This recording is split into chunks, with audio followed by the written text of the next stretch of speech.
Welcome back, and if you're just joining us, this is still your favorite program, now streaming, reaching you from ACNNTV. Remember, you can be part of the program by calling in to give your contribution or sending your comments and thoughts through our various social media handles showing now on your screen. You're welcome to the discussion segment, and we shall be looking at the topic immoralities in the society today. Whose fault? Still with us in the studio to dissect this topic are Mr. Ayo IPINMOYE and Mrs. AMAKA OGUEJOFO. You're welcome once again. Thank you again. And thank you so much for doing this morning. So, sir, ma'am, please, what does immorality mean? And what are some of the acts of immorality in our society today? Ladies first. Immorality is a departure from moral standards, from what is right and acceptable, first and foremost in the sight of God, and then also in the society. When you break the moral law, when you do what is not right, what is not righteous, then it is deemed immorality. Okay. So, let me turn the question a bit, or change the question a bit. So who decides what is right? Okay. Ultimately, God determines that, because as people of faith, we know that it's not just what we think, it's what God thinks that determines there's a basis for the morality. And you will see that the fulcrum is the Ten Commandments. And that was the basis of the Western civilization. All the moral codes and the laws came from those 10 commandments. And then even some of the Eastern societies, they had also some moral codes that are also based in their religion, that some are actually similar to the 10 commandments. So he says to us that what is right or wrong is universal, we all know. So then, as people, we can then take those commandments and apply them to different situations and codify them into law. And look at different situations. How does this? Thou shalt not kill. So if you are driving and you drive carelessly and people die, have you killed? They call that manslaughter. You take a gun, you shoot somebody, they call it a murder.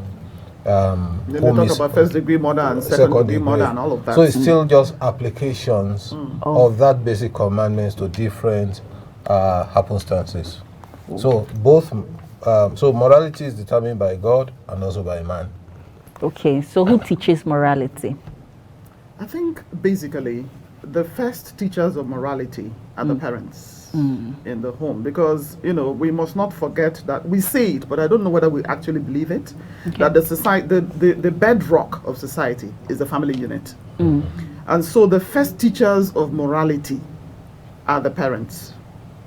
Then from there we talk about the schools, we talk about the churches, and so on and so forth. So in one way or the other, each of us is responsible to both teach and maintain the moral law in one way or the other, one capacity or the other. Yes. So now this question came up while we're getting ready for the topic, and it talks about disciplining. I guess that's one aspect of teaching morality to children. And the question is, which is preferable, correction by caning or talking about the issue with the child? In Nigeria, looking at our peculiar culture, background, and all that. Okay, before I take this, let me also just add to what Madam has said. Yes, sir. There's this saying that it takes the whole village, it takes a community to build a child. Training children in morality, in ethics, principles is the job of the whole community. You remember when we were growing up, the communities were more homogeneous and everybody knows everybody. So if you are doing something wrong, people there will correct you immediately. And because they know your father, they know your mother, and they will say, this is the son of who you are, and this is how you are supposed to behave. So even the communities have their own moral codes that you as a child growing within those communities, you cannot go. But now, with the way we live, that everybody is on their own, you dare not correct somebody else's child, and then otherwise you're in trouble. Then that takes us to this bifurcation between disciplining the old way, you use a cane, or just talk, I think that both are effective within their context.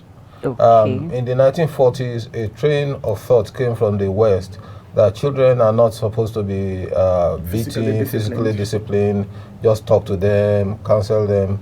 Then, as we grew on now, more emphasis is on the rights of the child, the Child Rights Act and all that, without taking in context the community in which we live. Of course, the children should have their rights protected. Children should not be brutalized, they should not be abused or wounded. And disciplining a child is not killing the child. Everything has to be done in context. But to now rule out absolutely, again, is going from one extreme to the other extreme. I think we should now learn how to do things proportionately and in order. We had a case, a headline some weeks ago, where a teacher actually caned a child, a female child, and her older brother came and beat the teacher to death. What would you say about that, Ma? I think it's actually very That was Delta State or thereabouts. It's very unfortunate. You see, part of the problem that we are actually facing is the fact that there are laws, but these laws are not enforced. And when you don't enforce laws, it leads to anarchy. So a lot of the things we are discussing are actually, offshoots of an anarchic situation. A situation where a child in school, that child you're talking about was an SS3 student, yes, the brother who came and beat the teacher. You have to ask yourself, what went wrong? How does a child develop the gumption to attack a teacher and beat that teacher to death? I don't know actually where we'll go from here. We need to review a lot of things. We need to review our parenting. We need to review the school system. We need to review discipline. Just like what he said now. The Bible says, spare the rod and spoil the child. So I don't know when we became wiser than God. It says that even the foolishness of God is wiser than the wisdom of men. We are not also advocating a situation where teachers are flogging students recklessly left, right, and center and all of that. What we are talking about is discipline, training, bringing a child to a point where he realizes I can't just do anything and get away with it and gain support for doing the wrong thing. I think that is what we're basically talking about. Absolutely. So viewers, do not forget to call in with your questions if you have them, your comments on any of the things we're talking about this morning. Would love to hear from you. Now, ma'am, sir, comparing your generation to our generation and the ones coming behind us, what can you say about acts of immorality and how they are handled? Okay. It was serving up at a point I was running an advertisement. The difference is clear. I think that the difference between the older generations and this generation are quite stark. And we really need all of us to be clawing our way back to sanity. The question that you asked is who is to blame or who is responsible? I think we all are. Okay. We all are: the church, the school, the parents, the family, the community, and until we all come back to our senses to now prioritize the development of our children. Listen, when we were younger than this, parents and the adults were supposed to spend time with children and train them. Then we came up with a train of thought that children are supposed to train their peers. Now, a child who does not know what he or she is doing is supposed to be training another child, or we abandon the children to the television. Now, the question about the kid who killed a teacher, who knows the type of drugs that boy was on? Who knows? Because one of the things that the Anglican Church is now working on is this whole issue of drug abuse and addiction. A child who is on steroids, who is on marijuana, who is on all of these things that they take, which I'm not going to mention on here, has superhuman energy. And when they get so angry and violent, they can do anything before they come back to their senses. Now, how do our boys and girls get into taking drugs, abusing drugs, and all kinds of substances? And we did not know. And when we know, we feel disempowered because we did not spend time with those kids when we could have influenced and trained them. The Bible says, train up a child when he's old, he will not depart. But when those kids were children and they were more amenable, we were busy looking for money. And the only thing that's happened to us as a people now is that we don't have the money. We still don't have it. We are poorer than we still do not have the money. I earn much more money than my parents earned, but I'm providing... In terms of what the money can buy. Yeah, and I'm providing a less level of comfort to my children than my parents were able to provide for me. So this our running after money has to be re-evaluated. It is not working. We now need to prioritize the family and prioritize our children. Maybe we can then begin to get our sanity back. But what we are doing now is insane. And I'm talking of all of us. Wow. Ma? Yes. You were going to say something about that question. There's nothing to add to what he has said, because what the situation we find ourselves in is self-cost, just like what he's saying. Children are not supposed to train themselves. It is parents. In fact, no child has to be born. It is parents that train children. And when the parents are not available for whatever reason, economic reasons or whatever, the end product is this.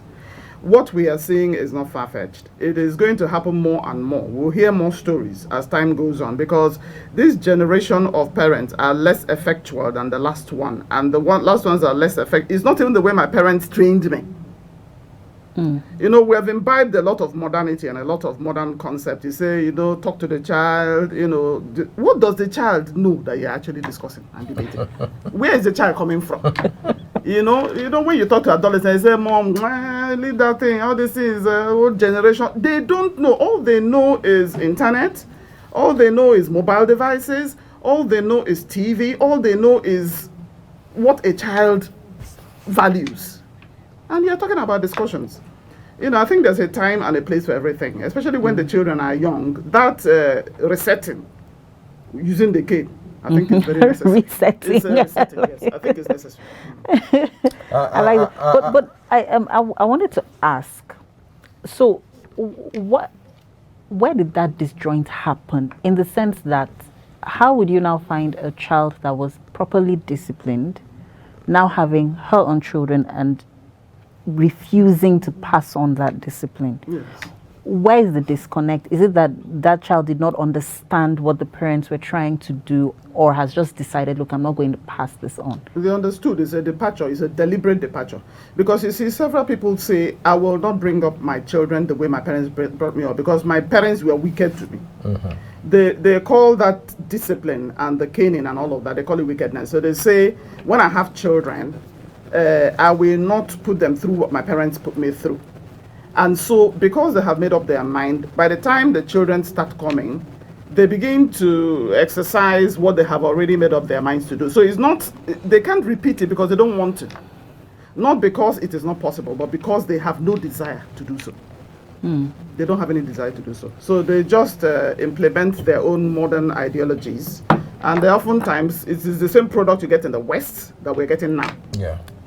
What they got when they did it, when the freedom way and everything, is exactly what we are getting. Yeah, sure. You implement the same resource and get a different reaction. And to add to that, if you do a simple experiment, if you put down ice cream and then you put beans, ask a child to choose. Oh, it's ice cream. It's ice cream. It's ice cream. Choose ice cream because ice cream is sweet and all that. But you and I know that ice cream is more injurious to the health of the child. Absolutely. And beans, but because beans is not sweet and all that, so a child has to be made to eat beans. You don't leave it to them to choose. But now we have a generation who have bought into a lie to say, let the children choose what they want. But the child does not know what they want. The child now asks his or her friend in nursery school, who also asked another person who came from a very weird home. And find, Weird though. So what you find is that we're not in a cycle that we are just conforming to the lowest common factor in the community. So a parent should not be apologetic about parenting. I often tell parents, my kids, I am a parent, I'm your father, not your best friend. Because we were taught that, no, just be friends with the children.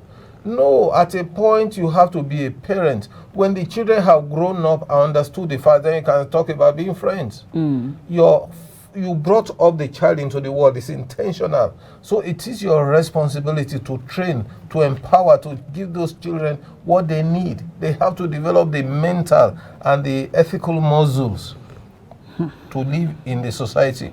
But when we feed them ice cream and not beans, then they grow up being weak and not knowing the right from wrong.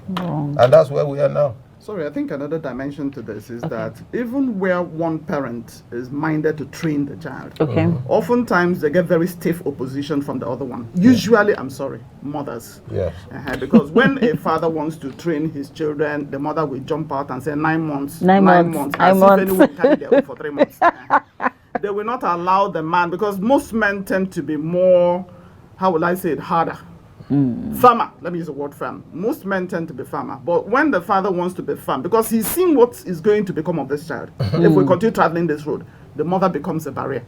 And when there is no agreement between both parents, the children canvas on the space in between. They begin to, walk each other, this one against this one.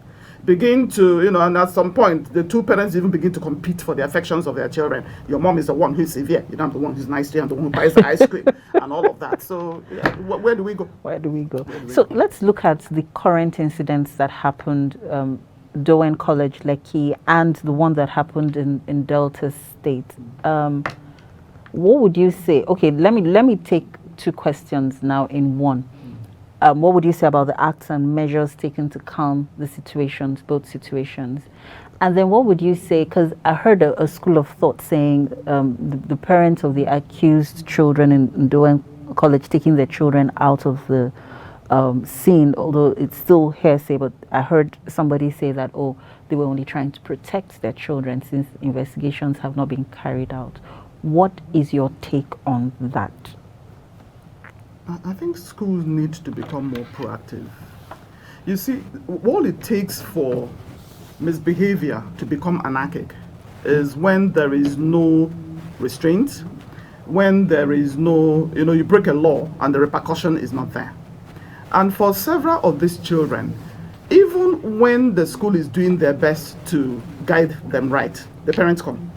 In fact, if you will see so many comments on social media, if it is somebody that touched my child or tries to discipline my child or correct my child or tell my child this or that, I will just kill them.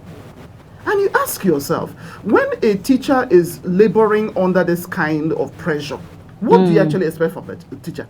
You come and correct, you come and abuse, insult, even beat the teacher in front of your child and tell your child, if he does anything, just let me know. I think schools need to become more reactive in the sense that if a child does something that is against school rules, and even oftentimes the perspectives the schools give, they don't do anything about it. They say they don't follow up, and the children know. When a child infringes, what are the laws and guidelines? Honestly, if you implement those things, you will reduce the percentage of occurrences. It won't stop because human beings are human beings. Yeah. What is inside the person will come out. But if you implement, if you slap a student, you leave the school the same day. Yes. Some will still slap you secretly. But they know that the person who is caught, that whether your father is Dangote or Dantata or whoever he is, you will leave. It helps to curtail some of these things. And somebody was asking, why is it that a school like Dowen doesn't have closed circuit TV? They spend, I don't know what the schools actually spend the money on. They make mega millions, I don't know. He said, why doesn't that school have monitored closed circuit TVs? Since you are already putting so much, the parents are putting so much into this. So that when those things happen, it won't be my word against yours. It Because will be, for many let's of go the back victims, and look at it. it's my Yes. word against yours. It's saying, Yes. so my hand is not there, I don't know anything about it. But when the thing was captured on camera, you can't say you were not part of it. So there are a lot of things that schools can begin to do. Schools should begin to put their feet down. And it should be across the board. It's not for the children of the poor and not for the children of the rich. You have to come to a point where if you get a bad egg, you take him out of the batch. You take him out of the batch. By the time you take 2 out of the batch, you will save the Others rest. would, yeah. You will save the rest. Absolutely. Apart from counseling, of course. Yes, sir. Sir. Well, just also to say to parents, please do your job as parents. Do not spend all your time running after money that you forget to be a mother or a father. Being a father is a set of responsibilities. Being a mother is having a set of things to do for your children. That's why you earn the title mother. It's not just that you gave birth to someone, but the fact that you are actually nurturing and training and bringing up. Many parents just send their children to boarding school for the teachers to be the parents. And yet they will not allow them And to the do job it. that you refused to do, you now delegate to someone else to do your job. And then you will not be behind the parents to at least... Behind the teachers. Yeah, I'm sorry, behind the teachers to do the job that you failed to do. My daughter was in a private university at a point. And one day I was talking to the chief security officer of the university. And he told me, this is about 8 years ago, that he personally knows students who had 5 million naira balance in their accounts, which even the professor does not have. Oh, no. Parents who have an iPhone, children have an iPhone 13 Max Pro. Yes. You're talking about? So what happens is in some of these schools, it is those children, I mean, the father and the mother don't even care. All they are doing is just pumping money on the child so that they think that money will now do the job of parenting. Those children now take the money and use to buy drugs and all that. And every other thing. And so you are actually destroying your own children. And the warning to parents, all the wealth you are accumulating and you don't have time for your kids, those kids will waste the money in your lifetime. Not even as an inheritance. In your lifetime, they will sell all the houses you are building, all the factories you have, all the money you are looting. Those children will waste and turn on you in your lifetime because the children will invariably hate you. We have seen this happen. Parents, it's time we start parenting. It's bad enough, but we can start to claw our way back. It's never too late. It's not late. Wow. So I think we've heard your advice to the general public and to parents and teachers. What is your advice, ma'am, your last word on this? I think it can be different from what he just said. You know, we are in a situation where there's an absentee parenting thing going on, where children are born and dumped or used as accessories, fashion accessories. You hang them on your arm as a handbag, as a Vuitton or something like that when you're going out. And we don't deliberately, we don't even see them as human souls. We don't deliberately see these children as people who are ultimately going to go to heaven and who are very important to God. And so we don't do our due diligence. I think, like he said, we need to sit up. First, the family. First, the family. Before the job. Before anything else. First, the family. Because like he said, if you don't get these priorities right, at the end of the day, you will lose everything. You won't only lose your family. Even what you thought you got, you will lose everything. So we parents need to sit up. For me, we need to sit up. Thank you so very much for taking time out to be with us this morning. It was an interesting conversation. And viewers, this is where we call it a day for today's program. Till we come your way again, same time, same station tomorrow. Be a law-abiding citizen. Be vigilant. If you see something, say something. Report criminal acts to the appropriate authority and do good at all times. If you, at this point, have not registered for your voter's card, please do. And if you've registered, go get your card. Be a card-carrying member of a political party of your choice. Be ready to be actively involved in politics. Governance is for all of us and not a selected few. Remember, God is our ultimate protector and deliverer. Put your trust in him. Parents, train up your child to be a representative of Christ here on earth and not a representative of the devil. I am Mojisola Olatinwa, and have a wonderful and fruitful week ahead.